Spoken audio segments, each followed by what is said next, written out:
കൂടുമാ മരുപ്പച്ച തേടി തേടി ഉരുകും വേനൽ തീരങ്ങളിൽ.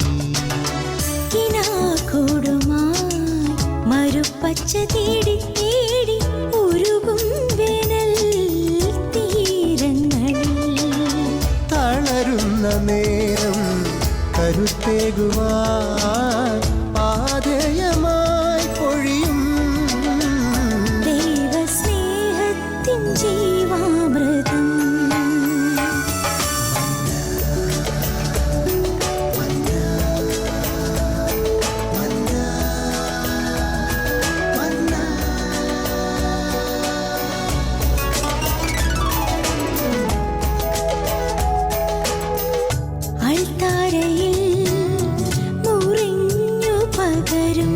ആത്മയുഗത്തിൻ കൃപയായൊഴുകും. അൾത്താരയിൽ മുറിഞ്ഞു പകരും. ആത്മയുഗത്തിൻ കൃപയായൊഴുകും. വിശ്വസ്നേഹത്തിൻ്റെ അമൃതം.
ഈശോ മിശിഹായിൽ ഏറ്റവും സ്നേഹം നിറഞ്ഞവരെ, ഈശോ മിശിഹ തന്റെ പീഡാസഹനത്തിന് ശേഷം കുരിശുമരണത്തിന് തൊട്ടുമുമ്പ് മനുഷ്യകുലത്തിന്റെ കയ്യിലേക്ക് വെച്ച് തന്ന അതിശ്രേഷ്ഠമായ സമ്മാനമാണ് പരിശുദ്ധ അമ്മ. നമ്മൾ അമൂല്യമായിട്ട് കൂടെ കൊണ്ട് നടക്കേണ്ട, മുറുകെ പിടിക്കേണ്ട ശ്രേഷ്ഠമായ സമ്മാനം. ഈശോ എന്തുകൊണ്ടാണ് പരിശുദ്ധ അമ്മയെ നമ്മുടെ കയ്യിലേക്ക് തന്നിട്ട് പോയത്? തന്റെ പരസ്യ ജീവിത കാലത്തിന് ശേഷം, തന്റെ കുരിശുമരണത്തിന് ശേഷം ഈ ഭൂമിയിൽ അമ്മയെ നോക്കാൻ ആരുമില്ലല്ലോ എന്നോർത്തോണ്ടല്ല പരിശുദ്ധ അമ്മ യോഹന്നാൻ ശ്ലീഹയുടെ കയ്യിലേക്ക് വെച്ചു കൊടുത്തത്. മനുഷ്യകുലത്തിന്റെ കയ്യിലേക്കാണ് വെച്ചു കൊടുത്തത്. ഈശോയുടെ ശിഷ്യന്മാരുടെ കയ്യിലേക്കാണ് പരിശുദ്ധ അമ്മയെ വെച്ചു കൊടുത്തത്. കാരണം മനുഷ്യന്റെ ബുദ്ധിക്ക് ഒരിക്കലും ദൈവിക രഹസ്യങ്ങൾ മനസ്സിലാക്കാൻ പറ്റത്തില്ല. പരിശുദ്ധാത്മാവിന്റെ സഹായമില്ലാതെ, ദൈവിക ജ്ഞാനമില്ലാതെ ഒരു മനുഷ്യനും ദൈവിക രഹസ്യങ്ങൾ മനസ്സിലാക്കാൻ കഴിയത്തില്ല. ദിവ്യരഹസ്യം നിറഞ്ഞിരിക്കുന്ന പരിശുദ്ധ അമ്മയെ നമ്മുടെ കയ്യിലേക്ക് വെച്ച് തന്നത് നമ്മൾ ഈ ഭൂമിയിൽ സാധാരണ മനുഷ്യനായി തകർന്നു പോകാതെ സ്വർഗത്തെ ലക്ഷ്യം വെച്ച് ജീവിക്കാൻ ദൈവിക രഹസ്യങ്ങൾ ചുരുളഴിഞ്ഞ് നമുക്ക് കിട്ടാൻ വേണ്ടി, ആ വഴിയിലൂടെ നടക്കാനുള്ള ഒരു ഉറപ്പ് കിട്ടാൻ വേണ്ടിയാണ് ഈശോയുടെ കുരിശുമരണത്തിൽ സഹരക്ഷയായി കൂടെ നടന്ന പരിശുദ്ധ അമ്മയെ ഈശോ നമ്മുടെ കയ്യിലേക്ക് വെച്ച് തന്നത്. ഇത് അമൂല്യമായി നമ്മൾ കൊണ്ടു നടക്കണം, വിലയുള്ളതായി നമ്മുടെ കൂടെ നമ്മൾ കൊണ്ടു നടക്കണം. പലപ്പോഴും നമ്മുടെ ജീവിതത്തിൽ പരാജയങ്ങൾ വളരുന്നു. നമ്മുടെ ആത്മീയ പോരാട്ടത്തിൽ മരവിപ്പുകൾ കടന്നു വരുന്നത് പരിശുദ്ധ അമ്മയെ പലപ്പോഴും നമ്മൾ പരിത്യജിച്ച് കളയുന്നതുകൊണ്ടാണ്. പരിശുദ്ധ അമ്മയെ കൂട്ടുപിടിക്കുന്ന ജീവിതങ്ങളെല്ലാം വലിയ അത്ഭുതങ്ങൾ കാണും. പരിശുദ്ധ അമ്മയുടെ കയ്യെ പിടിച്ച് ജീവിക്കുന്ന ജീവിതങ്ങളെല്ലാം വലിയ ഉയർച്ചകൾ ചവിട്ടി കിടക്കുന്നത് നമ്മൾ കണ്ടിട്ടുണ്ട്. ഏതെല്ലാം ജീവിതങ്ങള്, ഏതെല്ലാം കുടുംബങ്ങൾ പരിശുദ്ധ അമ്മയോട് ചേർന്ന് ജീവിക്കുന്നുണ്ടോ അവിടെയെല്ലാം വലിയ ദൈവ സാന്നിധ്യം ഇറങ്ങി വരാറുണ്ട്. നമുക്കറിയാം, വിശുദ്ധ ജോൺ പോൾ പാപ്പ ചെറുപ്പത്തിൽ തന്നെ അനാഥനായി പോയിരുന്നു. കരോൾ വൈറ്റ്ല എന്ന് പറയുന്ന ഈ ചെറുപ്പക്കാരൻ ജനിച്ചു വീഴുന്നതിന് മുമ്പ്, ഈ ബാലൻ ജനിക്കുന്നതിന് മുമ്പ് തന്നെ ഏക സഹോദരി മരണപ്പെട്ടു പോയി. ബാല്യത്തിൽ ഡോക്ടറായിരുന്ന സഹോദരനെ നഷ്ടപ്പെട്ടു പോയി. ഏതാനും നാളുകൾക്ക് ശേഷം തന്റെ ഏക ആശ്രയമായിരുന്ന പിതാവ് മരണപ്പെട്ടു പോയി. ആരുമില്ലാതെ അനാഥനായി ഭൂമിയിൽ ജീവിക്കുന്ന കരോൾ വൈറ്റില. കരോൾ വൈറ്റിലയുടെ തിരുപ്പട്ടത്തിന് സമയത്ത് ബന്ധുക്കാരെന്ന് പറയാൻ ആരുമില്ല, സപ്പോർട്ട് ചെയ്യാനായിട്ട് ആരുമില്ലായിരുന്നു, സഹായിക്കാൻ ആരുമില്ല, ഉപദേശം കൊടുക്കാൻ ആരുമില്ല, ആരും പ്രൊട്ടക്ട് ചെയ്യാനില്ലാതിരുന്ന ഈ കരോൾ വൈറ്റ്ല എന്ന് പറയുന്ന ഈ ചെറുപ്പക്കാരൻ പരിശുദ്ധ അമ്മയോട് പറഞ്ഞു, അമ്മേ, ഞാൻ പൂർണ്ണമായും അമ്മയുടേതാണ്. അമ്മയ്ക്ക് സമർപ്പിച്ചു. അമ്മയുടെ വിമല ഹൃദയത്തോട് ജീവിതം മുഴുവൻ ഈ ബാലൻ സമർപ്പിച്ചു. വലിയ അത്ഭുതങ്ങളാണ്. പിന്നീട് വലിയ ഉന്നതമായ പടവുകൾ ചവിട്ടിക്കിറങ്ങി ദൈവം ഒരുക്കിയ വഴിയിലൂടെ സഞ്ചരിക്കാൻ ഈ ബാലന് സാധിച്ചു. ഈ ബാലനായിരുന്നു ജോൺ പോൾ പാപ്പ ആയി മാറിയത്. ലോകത്തിലെ തന്നെ അതിശ്രേഷ്ഠമായ ജീവിതത്തിൽ ഒന്നായി മാറി ജോൺ പോൾ പാപ്പയുടെ ജീവിതം. ഈ ജീവിതം നമ്മളെ പഠിപ്പിക്കുന്നത്, ഈ വിശുദ്ധ ജോൺ പോൾ പാപ്പയുടെ ജീവിതം നമ്മളെ പഠിപ്പിക്കുന്നത് പരിശുദ്ധ അമ്മയ്ക്ക് നമ്മുടെ ജീവിതങ്ങളെ സമർപ്പിക്കാം. പഴയകാല കാർന്നവന്മാര്, നമ്മുടെ മാതാപിതാക്കന്മാര് നമുക്ക് കാണിച്ചു തരുന്ന ഒരു നല്ല മാതൃകയുണ്ടാണ്. അവര് പരിശുദ്ധ അമ്മ എപ്പോഴും കൂടെ കൊണ്ടു നടക്കുകയായിരുന്നു. എൻ്റെ അമ്മ, എൻ്റെ ആശ്രയമേ, അവരുടെ സുഹൃതമായിരുന്നു. അവര് തളർന്നു പോകുമ്പോൾ, അവര് ജോലിയെടുത്ത് വളർന്നു കഴിയുമ്പോൾ, അല്ലെങ്കിൽ കുഞ്ഞുങ്ങളുടെ പഠന ആവശ്യത്തിന് വേണ്ടി അവര് പോകുമ്പോൾ, അവരുടെ കുറവുകൾ, ബലഹീനതകൾ വരുമ്പോഴെല്ലാം അവര് പരിശുദ്ധ അമ്മയെ കൂട്ടുപിടിച്ചായിരുന്നു നടക്കുന്നത്. എൻ്റെ അമ്മ, എൻ്റെ ആശ്രയമേ, അതൊരു നെടുവീർപ്പ് പോലെ അവരുടെ ഉള്ളിൽ നിന്ന് ഒഴുകിക്കൊണ്ടിരിക്കുകയായിരുന്നു. ആ ഒരു നല്ല മാതൃക നമ്മുടെ അടുത്ത തലമുറ നമ്മുടെ ഉള്ളിൽ നിന്നൊക്കെ ചോർന്നുപോയി. പരിശുദ്ധ അമ്മയെ കൂട്ടുപിടിക്കുന്നത് വലിയ കുറവായിട്ട് പലപ്പോഴും നമുക്ക് നമ്മുടെ ഉള്ളിൽ തോന്നാൻ തുടങ്ങി. പ്രിയമുള്ളവരെ, നമ്മുടെ ജീവിതത്തിൽ എത്രമാത്രം പരിമിതികൾ ഉണ്ടെങ്കിലും, എന്നല്ല ഇല്ലായ്മകളുണ്ടെങ്കിലും പരിശുദ്ധ അമ്മയെ കൂട്ടുപിടിച്ചാൽ അവിടെ വലിയ നിറവുകളുണ്ട്. പരിശുദ്ധ അമ്മയുടെ വലിയ മാധ്യസ്ഥം വഴി വലിയ അത്ഭുതങ്ങൾ നമ്മുടെ കുടുംബത്തിലേക്ക്, നമ്മുടെ ജീവിതത്തിലേക്ക് ഒഴുകും. പരിശുദ്ധ അമ്മയെ കൈപിടിച്ച് നടക്കാൻ പറ്റുന്ന ഒരു ആർജവത്വം, ഒരു തൻ്റെ ഇടം നമ്മൾ രൂപപ്പെടുത്തിയെടുക്കണം. നമുക്കറിയാം, കാനായിലെ കല്യാണ വിരുന്ന്, വിശുദ്ധ യോഹന്നാന്റെ സുവിശേഷം 2-ാം അധ്യായത്തിൽ കാണുന്ന ഈശോ ആദ്യത്തെ അത്ഭുതം പ്രവർത്തിച്ച കാനായിലെ കല്യാണ വിരുന്ന്. അവിടെ വീഞ്ഞു തീർന്നു പോയ സമയത്ത് പരിശുദ്ധ അമ്മ ഈശോയോട് പറഞ്ഞു, മോനെ, അവർക്ക് വീഞ്ഞില്ല. ഈശോ മറുപടി പറഞ്ഞു, സ്ത്രീയെ, എനിക്കും നിനക്കും എന്ത്, എന്റെ സമയം ഇനിയും ആയിട്ടില്ലല്ലോ. പരിശുദ്ധ അമ്മ പരിചാരകരോട് പറഞ്ഞു, അവൻ പറയുന്നത് പോലെ ചെയ്തു. പരിചാരകരോട് പരിശുദ്ധ അമ്മ പറയുകയാണ്, അവൻ പറയുന്നത് പോലെ ചെയ്തു, അത്ഭുതങ്ങൾ സംഭവിക്കും. നമ്മളോട് പരിശുദ്ധ അമ്മ പറയുക, അവൻ പറയുന്നത് പോലെ ചെയ്തു. അവൻ പറയുന്നത് പോലെ ചെയ്യാൻ, അവന്റെ വഴിയിലൂടെ നടക്കാൻ പരിശുദ്ധ അമ്മ ഇത് നമ്മളെ പഠിപ്പിച്ചുകൊണ്ടിരിക്കുകയാണ്. പരിശുദ്ധ അമ്മ ദൈവം പറഞ്ഞു തന്ന വഴിയിലൂടെ മനുഷ്യ മക്കളെ നടക്കാൻ, പരിശീലിപ്പിക്കാൻ, പ്രചോദിപ്പിക്കാൻ നമ്മുടെ കൂടത്തിലുണ്ട്. കാനായിലെ കല്യാണ വിരുന്നിൽ വെച്ച് പരിചാരകരോട് ഈശോ പറഞ്ഞു, കൽഭരണികളിൽ വെള്ളം നിറച്ചു. പരിചാരകർ അത് കേട്ട് കൽഭരണികളിൽ വെള്ളം നിറയ്ക്കാൻ പോയി. അവർ വെള്ളം കോരിക്കൊണ്ട് വരുമ്പോ പല ആൾക്കാരെയും വഴി വെച്ച് കണ്ടിട്ടുണ്ടായിരിക്കും. പലരും ചോദിച്ചു കാണും, ഇതെന്താ നിങ്ങൾ വെള്ളം കോരിക്കൊണ്ട് പോകുന്നത്? അവര് പറഞ്ഞു, ഈശോ പറഞ്ഞിട്ടുണ്ട് വെള്ളം കോരിക്കൊണ്ട് പോവാ. അവിടെ വീഞ്ഞു തീർന്നു പോയപ്പം ഈശോ പറഞ്ഞു വെള്ളം കോരിക്കൊണ്ട് പോവാ. പരിചാരകരോട് മറ്റുള്ളവർ പറഞ്ഞു കാണും, നിങ്ങൾ എന്ത് ഭോഷത്വമായി കാണിക്കുന്നു. അടുത്തുള്ള മുന്തിരിത്തോട്ടത്തിൽ പോയി മുന്തിരി മേടിച്ചുകൊണ്ട് വരാൻ, മുന്തിരി പറിച്ചുകൊണ്ട് വരാൻ പറഞ്ഞാൽ അതിന് ലോജിക്കുണ്ട്. ചിലപ്പോൾ അത്ഭുതം സംഭവിക്കുമായിരിക്കും. പച്ചവെള്ളം കോരിക്കൊണ്ട് വന്നാൽ എങ്ങനെയാണ് വീഞ്ഞുണ്ടാകുന്നത്? അവർ കളിയാക്കി കാണുമായിരിക്കും. നമ്മുടെ ജീവിതത്തിലും ഇങ്ങനെ പലപ്പോഴും സംഭവിക്കാറുണ്ട്. നമ്മൾ നിരന്തരം പള്ളിയിൽ പോകുമ്പോൾ, പരിശുദ്ധ ബലിക്ക് പോകുമ്പോൾ, നമ്മൾ കൂട്ടായ്മ പ്രാർത്ഥനയിൽ പങ്കെടുക്കാൻ പോകുമ്പോൾ, നമ്മൾ ആത്മീയ കാര്യങ്ങൾ വളരെ ഭക്തിയോടെ നമ്മൾ അനുഷ്ഠിക്കുമ്പോൾ പലരും നമ്മളെ പരിഹസിക്കാറുണ്ട്. ഇതിന്റെ എല്ലാം പുറകെ പോയിട്ട് വല്ല കാര്യമുണ്ട്? എന്തിനാണ് ഇങ്ങനെ ഈ ഭൂമിയിലുള്ള നൈമീഷ്യ സുഖങ്ങൾ ഉപേക്ഷിച്ചിട്ട് എന്തിനു വേണ്ടിയാണ് ഇങ്ങനെ ഈ ആത്മീയ കാര്യങ്ങളുടെ പുറകെ നിങ്ങൾ പോകുന്നത്? പലപ്പോഴും നമ്മളെ തളർത്താനും നമ്മളെ പരാജയപ്പെടുത്താനും പലരും ബന്ധുത വരും. പക്ഷെ പരിശുദ്ധ അമ്മ നമ്മുടെ കൂടെ ഉണ്ടെങ്കിൽ ഒരു ബലമാണ്. പരിശുദ്ധ അമ്മയുടെ സാന്നിധ്യം ഉണ്ടെങ്കിൽ ഒരു ബലമാണ് ഈ ആത്മീയ പോരാട്ടം ഓടാൻ. പരിശുദ്ധ അമ്മയെ കൂട്ടുപിടിച്ച് പ്രാർത്ഥിക്കാൻ ഒരു ബലമാണ്. അതുകൊണ്ടാണ് നമ്മൾ പല കാര്യങ്ങളും ചെയ്യുമ്പോൾ പരിശുദ്ധ അമ്മയുടെ മാധ്യസ്ഥം തേടി നമ്മൾ പ്രാർത്ഥിക്കുന്നത്. അവിടെ അത്ഭുതങ്ങൾ ഉണ്ടാകും. പരിശുദ്ധ അമ്മ നമുക്ക് ഈ മനുഷ്യരെ, ഈ ഭൂമിയിലെ മറ്റു മനുഷ്യരെ ആശ്രയിക്കുന്നത് പോലെ അല്ല. പരിശുദ്ധ അമ്മയെ കൂട്ടുപിടിച്ചാൽ ഉറപ്പാണ് പരിശുദ്ധ അമ്മ എന്നെ അറിയത്തില്ല എന്ന് പറഞ്ഞ് ഒരിക്കലും തള്ളിപ്പോകത്തില്ല. നമ്മുടെ പല ആത്മാർത്ഥ സുഹൃത്തുക്കൾ, എന്നും നമ്മുടെ കൂടെ ഉണ്ടാകുമെന്ന് വിചാരിക്കുന്ന ബന്ധങ്ങൾ, നമ്മുടെ ചങ്കുപുറോ പലരും നമ്മളെ ഇട്ടിട്ട് പോകാതിരിക്കും. നമ്മുടെ കുറവുകൾ കണ്ടിട്ട്, നമ്മുടെ ബലഹീനത കണ്ടിട്ട്, അല്ലെങ്കിൽ നമ്മളെ കൊണ്ട് ഗുണമില്ല എന്ന് തോന്നുമ്പോൾ പല സുഹൃത്തുക്കൾ നമ്മളെ ഇട്ടിട്ട് പോകുമായിരിക്കാം. അങ്ങനെ പല അനുഭവം നമുക്കുണ്ട്.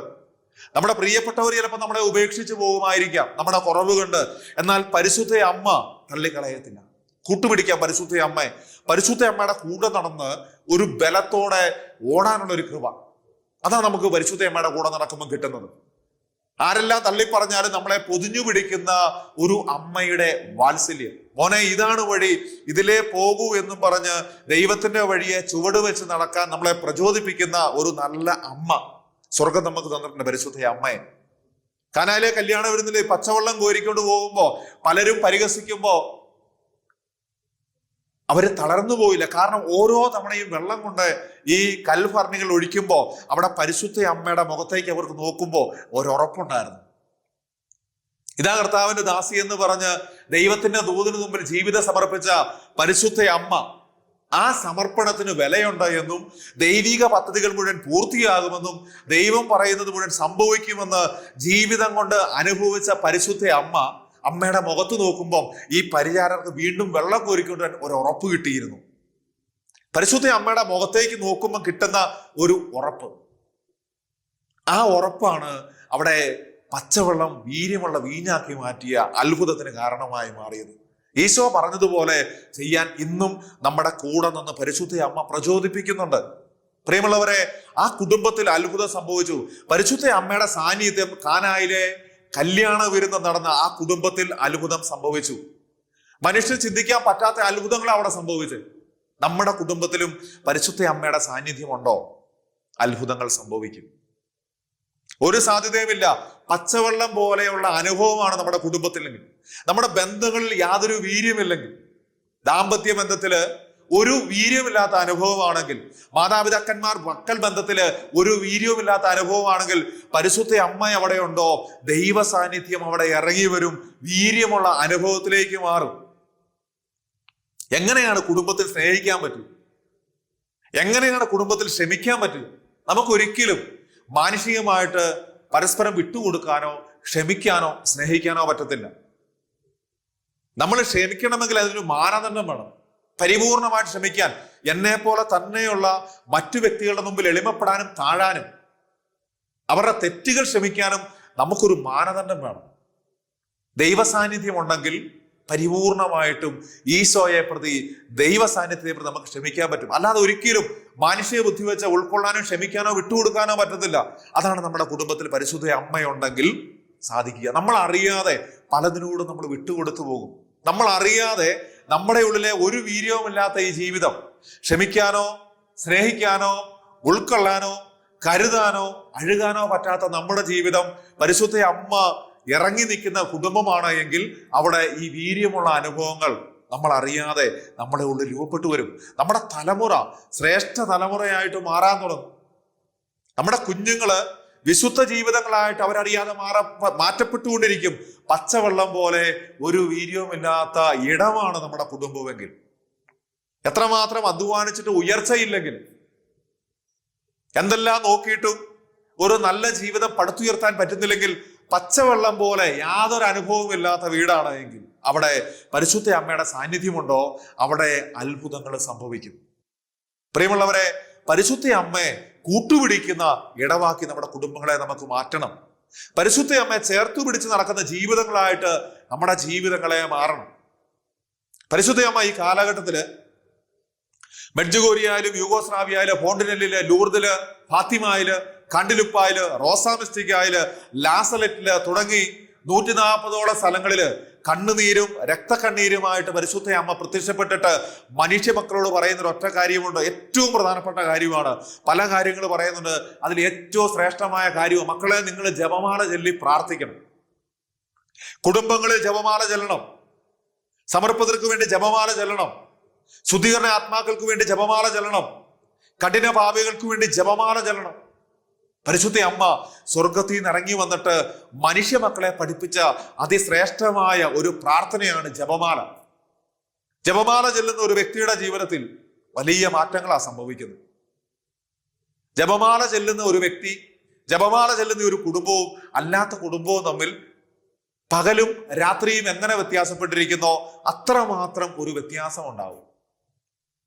ചില ഭവനങ്ങളിലും ചില കുടുംബങ്ങളിലും ചെല്ലുമ്പോൾ പലരും പറയാറുണ്ട്, പ്രാർത്ഥിക്കാൻ കടന്നു ചെല്ലുമ്പോൾ അവിടെ ചെല്ലുമ്പോൾ പ്രാർത്ഥിക്കാൻ പറ്റത്തില്ല, വാക്കുകൾ കിട്ടുന്നില്ല, ഒരു അന്ധകാരത്തിന്റെ അവസ്ഥയാണ് പല കുടുംബങ്ങളിൽ. ചിലപ്പോൾ ചില വ്യക്തികളെ കണ്ടു കഴിയുമ്പോൾ നമുക്കൊന്നും പറയാൻ തോന്നത്തില്ല.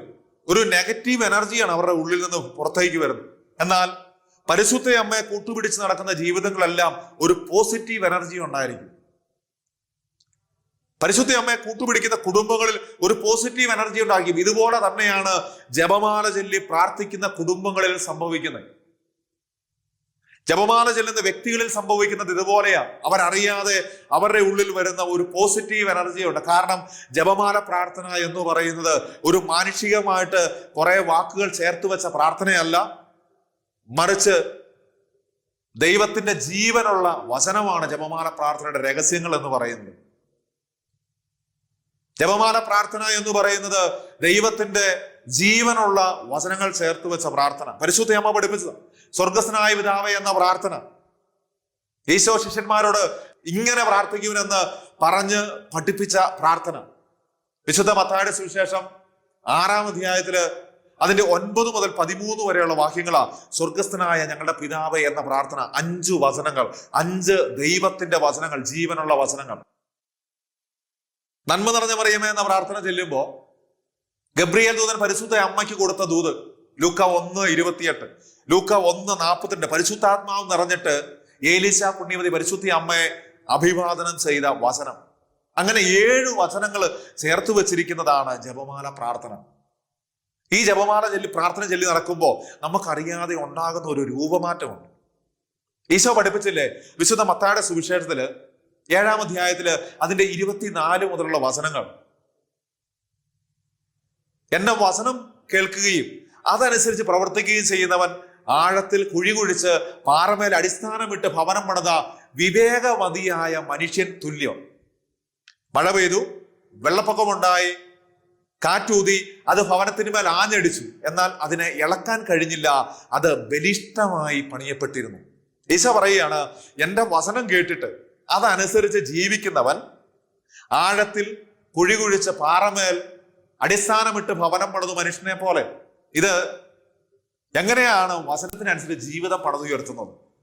നമ്മുടെ ഉള്ളിൽ പലപ്പോഴും ഇങ്ങനത്തെ ആശങ്ക തോന്നാറുണ്ട്. ഞാൻ ഓർക്കാറുണ്ട്, എങ്ങനെയാണ് വചനം അനുസരിച്ച് മാത്രം മനുഷ്യൻ ജീവിക്കുന്നത്? ഉൽപ്പത്തി പുസ്തകം 1-ാം അധ്യായം 1 തൊട്ട് വെളിപാട് പുസ്തകം 22-21 വരെയുള്ള വചനങ്ങൾ ഇങ്ങനെ കാണാതെ പഠിച്ചിട്ട് ഓരോ കുഞ്ഞു പ്രവൃത്തിയും ചെയ്യുമ്പോൾ ഇത് ദൈവവചനത്തിനനുസരിച്ചാണോ? അങ്ങനെ ചോദിച്ച് ഞാനിങ്ങനെ ഭാരപ്പെട്ടിട്ടുണ്ട്, എങ്ങനെയാണ് ഒരു മനുഷ്യൻ ദൈവവചനം അനുസരിച്ച് ജീവിക്കുക? നമുക്ക് പലപ്പോഴും പാടായത്. എന്നാൽ വചനമനുസരിച്ച് ജീവിക്കുക എന്ന് പറയുന്നത് ഒരു മനുഷ്യൻ വചനം കേട്ട് വളരുമ്പോൾ അവൻ അറിയാതെ അവന്റെ ഉള്ളിൽ രൂപപ്പെട്ടു വരുന്ന ഒരു ജീവിത ശൈലിയുണ്ട്. വചനം കേട്ട് വളരുന്ന, വചനം നിരന്തരം വായിക്കുകയും വചനം കേൾക്കുകയും ചെയ്യുന്ന ഒരു മനുഷ്യൻ അവൻ അറിയാതെ അവന്റെ ഉള്ളിൽ രൂപപ്പെട്ടു വരുന്ന ഒരു ജീവിത ശൈലിയുണ്ട്. നമ്മൾ എങ്ങനെയാണ് ഇന്ന് ജീവിക്കുന്നത്? എങ്ങനെയാണ് ഇന്ന് നമ്മൾ ജീവിക്കാൻ പഠിച്ചത്?